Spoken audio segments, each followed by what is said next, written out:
Okay, this is a video on your standard fart can style muffler. And I know, they get made fun of a lot, and the thing is that they're pretty prevalent. All right, a lot of people are putting them on cars, and I just thought I'd tell you a little bit about them. All right, fart can style mufflers basically overall are kind of like glorified glass pack style mufflers. All right, I have a video up in here talking about glass packs, but fart cans do have some advantages. See, the history of these particular type of mufflers is that many of the cars that were, going to be equipped with them, all right, didn't have the most powerful style engine you can get. All right, so they wanted to try to get as much power as they possibly could out of these smaller motors. So what they did is they made the least restrictive exhaust systems they could make. They incorporate a very simple design feature known as a straight-through design. Now, a straight flow or straight-through design, all right, basically has no baffles, perforations, or anything to really impede exhaust flow. So if you were to imagine, all right, a whole bunch of exhaust going through, all right, the fart can style muffler, it basically just goes in one straight line all the way out the back. All right, but some of the features that are incorporated into the muffler are, first off, its core, and then its outer shell. All right, the outer shells of fart can style mufflers tend to be very, very large, a very, very large diameter, if like you're looking at the back of the muffler. And that's because fart can style mufflers were very restricted in many of the early days in how much area there was to actually mount a long muffler. So what they did is they made them relatively short, and they were designed to always be used on the back of the exhaust system of a vehicle, all right, rather than, in the middle as some muffler designs are. And in order to try to make the exhaust quieter, they just basically put a whole bunch more fiberglass insulation, all right, inside of the muffler itself. See, that's the thing, is you have a whole bunch of insulation, I was trying to illustrate here, all right, packing up the shell of the muffler. And it's made out of fiberglass and other things. And the idea is that it works with a principle known as absorption. And I'll get into that, but first, you might be looking at this core here and wondering what are all these little details. Well, this is basically, right here, a bunch of little tiny perforations or holes drilled into the pipe. All right, and these little holes, all right, allow sound waves to actually make their way out of the muffler into the fiberglass insulation. All right, so what will happen is it's kind of like sticking your head in a pillow. When you stick your head in a pillow, you're trying to create a barrier between you and noise. And that's one way in which the fiberglass insulation works. The other way is actually by converting sound energy, all the sound waves bouncing around, into physical energy by physically moving the fiberglass insulation. So you're actually dissipating sound energy and making the exhaust quieter.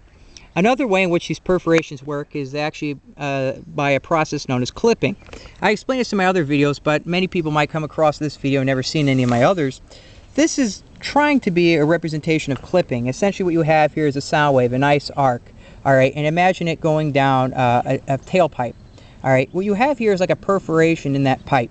And what will happen is essentially you are clipping off the top of the sound frequencies, all right, and thus certain frequencies aren't heard, and also the amplitude, all right, is reduced. That's another way in which those little perforations tend to make things quiet.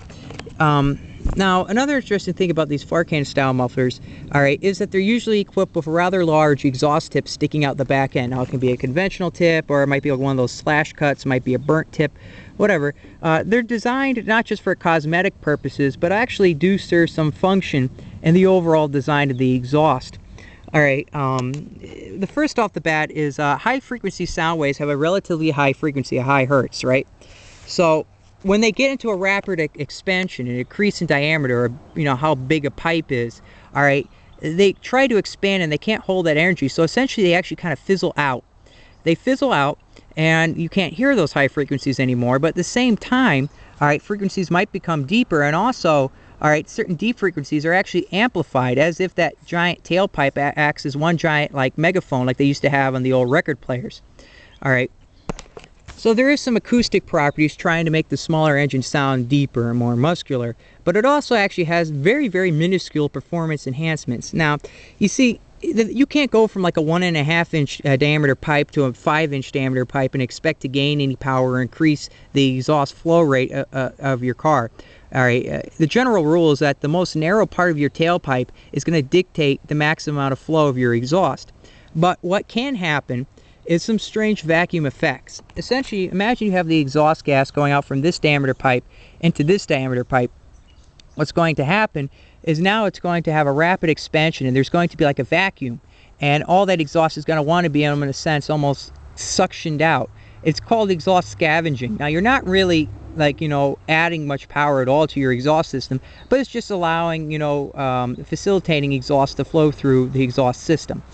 All right, so that's kind of the little gist there on the whole exhaust tip. But exhaust tips are there for other reasons too, and this is something people don't usually know about many of these fart can style mufflers, is that many of them come available with silencers. This is kind of a crude illustration of what a silencer assembly is. Essentially, you have something that looks almost kind of like a cone shape, and these big tips in the back of these fart cans tend to have little holes drilled in them, and they're for several reasons, one of which is drainage. Cars always, when they're running, have a whole bunch of water vapor and it needs to go somewhere.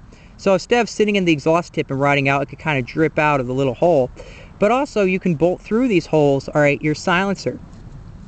Now, your silencer, all right, is a more narrow, all right, diameter pipe, all right, and it fits in somewhat length, all right, of your fart can.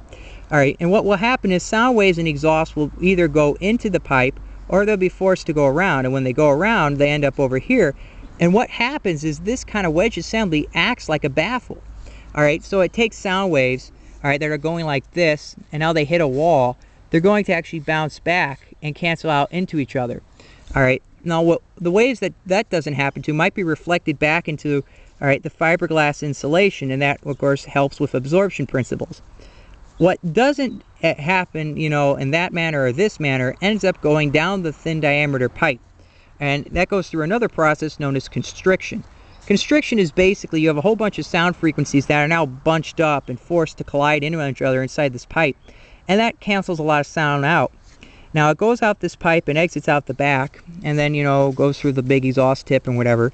And if you were to look at the back of a silencer, it might look something like this. Now, many silencers, all right, were forced to only originally deal with that one small diameter hole, and that didn't really help performance much. So what they have now on many of these silencers are basically something that reminds you of the top of a charcoal grill. You have, all right, a whole bunch of little slots, and they're adjustable. You can actually slide open and close the slots to various levels, and basically the more open they are, the more exhaust goes through, all right, the back of the exhaust tip. And also, all right, you're going to have now, all right, a little more noise, but it's adjustable, so it can help fit the areas you're driving. All right, so that's basically how a fart can muffler works. All right, looking at them, they're relatively simplistic in design, and they're actually not that bad of a product. They have a bad reputation, all right, and how they were used, but they basically are just a modern day interpretation of like a glass pack or something. All right, and overall, they're actually a pretty decent product. All right, so that's the end of this video. Take care.